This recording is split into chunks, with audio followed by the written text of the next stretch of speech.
Sob o sol escaldante da tarde, Klein saiu de casa. Como precisava caminhar da Rua da Cruz de Ferro até a casa de Welch, ele usava uma camisa de linho em vez de seu traje formal de cartola e botas de couro. Usava um casaco marrom combinando, um chapéu redondo de feltro e um par de sapatos velhos de couro. Assim, não precisava se preocupar que o fedor do suor contaminasse o terno bastante caro. Enquanto descia a Rua da Fodil, ele caminhou em direção à Rua da Cruz de Ferro. Ao passar pela praça na esquina, inconscientemente lançou um olhar. As tendas já haviam desaparecido. A trupe de circo anterior havia ido embora após terminar sua apresentação. Klein inicialmente imaginou que a treinadora de animais que o ajudara a ler a sorte fosse uma especialista oculta. Ele acreditava que ela havia aparecido propositalmente para guiá-lo após descobrir algo único sobre ele e que o encontraria e lhe daria dicas para o futuro. No entanto, nada disso aconteceu. Ela partiu para a próxima parada da excursão com a trupe de circo. Como pode haver tantos clichês? Klein balançou a cabeça enquanto sorria. Virou-se em direção à Rua da Cruz de Ferro. A Rua da Cruz de Ferro não era caracterizada por apenas uma rua. Como o próprio nome sugere, era formada por duas ruas que se cruzavam. Com o cruzamento como centro, a rua foi dividida em Rua da Esquerda, Rua da Direita, Rua Superior e Rua Inferior. Klein, Benson e Melissa moravam anteriormente na Rua Inferior.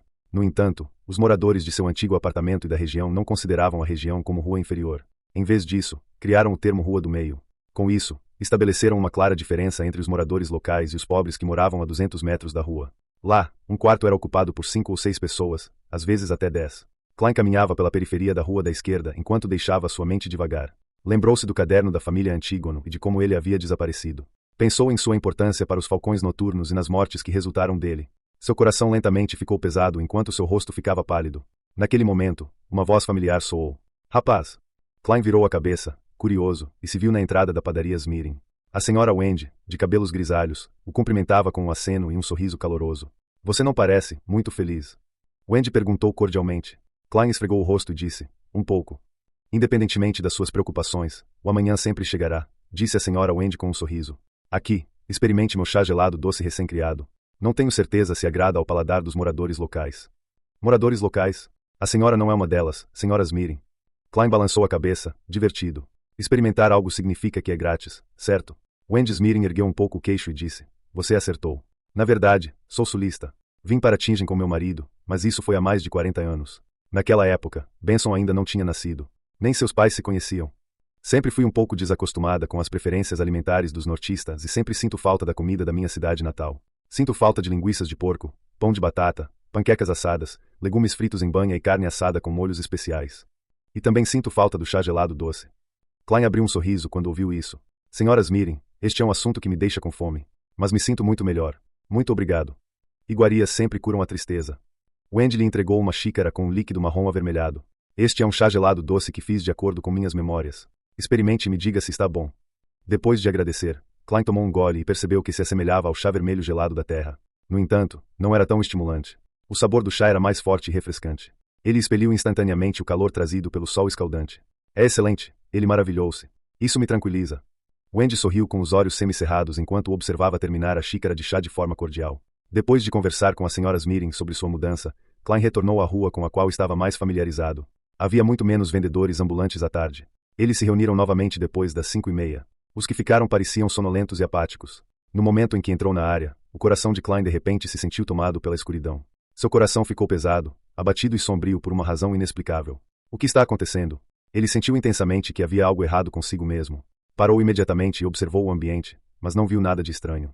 Depois de pensar um pouco, Klein levantou a mão e bateu na glabela como se estivesse pensando. A amplitude de sua visão se transformou imediatamente. As auras dos vendedores ambulantes e pedestres apareceram.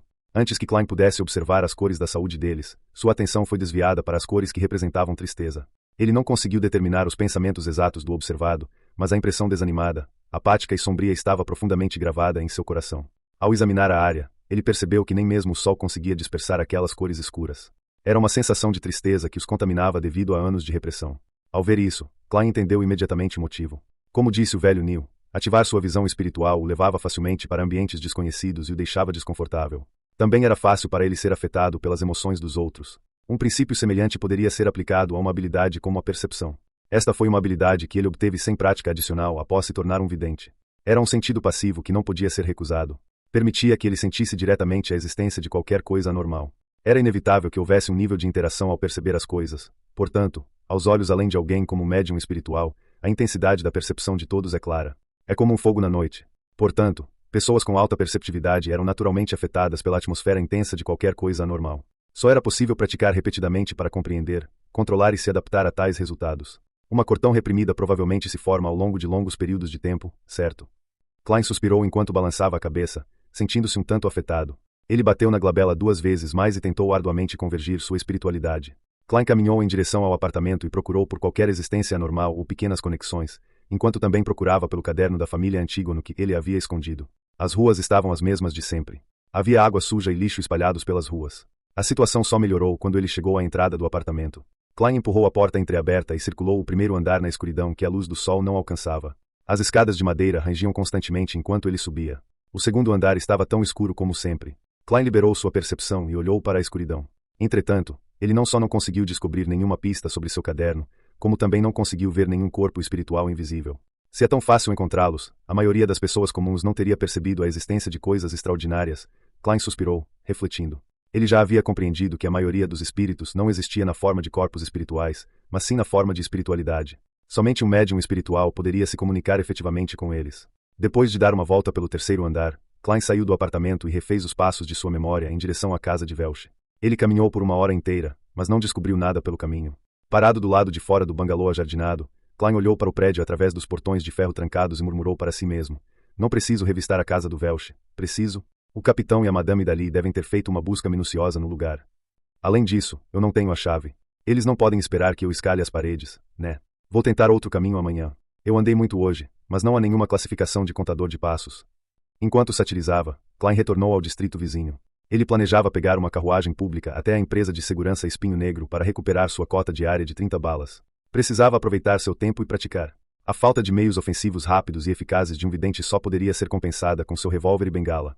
O bairro ao redor da casa de Welch era relativamente limpo. Lojas com vitrines limpas e iluminadas se alinhavam nos 2 lados da rua. Na curva da rua, Klein estava prestes a procurar o ponto de parada de carruagens quando seu olhar passou por algumas placas no segundo andar. Loja de departamentos a Rhodes. Refeição dos veteranos militares. Clube de adivinhação. Clube de adivinhação. Klein repetiu silenciosamente o nome e lembrou que tinha que agir como um vidente. Sim, eu deveria dar uma olhada e procurar novas ideias. Em meio aos seus pensamentos confusos, Klein atravessou a rua e foi até o segundo andar. Entrou no saguão principal e viu uma bela atendente. A mulher com cabelos castanho-amarelados cacheados avaliou Klein antes de dizer com um sorriso: Senhor, você deseja que sua sorte seja lida ou deseja se juntar ao nosso clube? Quais são as condições de entrada? Perguntou Klein casualmente. A mulher explicou com grande familiaridade. Preencha seus dados e pague uma anuidade. O primeiro ano custa 5 libras e os anos seguintes custarão 1 libra por ano. Não se preocupe, não somos como clubes políticos ou empresariais que permitem a entrada por meio de recomendações de membros formais. Os membros podem utilizar livremente a sala de reuniões do clube e diversas salas e ferramentas de adivinhação. Podem desfrutar do café e chá que oferecemos e ler os jornais e revistas que assinamos gratuitamente. Podem comprar almoço, jantar e bebidas alcoólicas a preço de custo, bem como materiais educativos e materiais necessários para a adivinhação.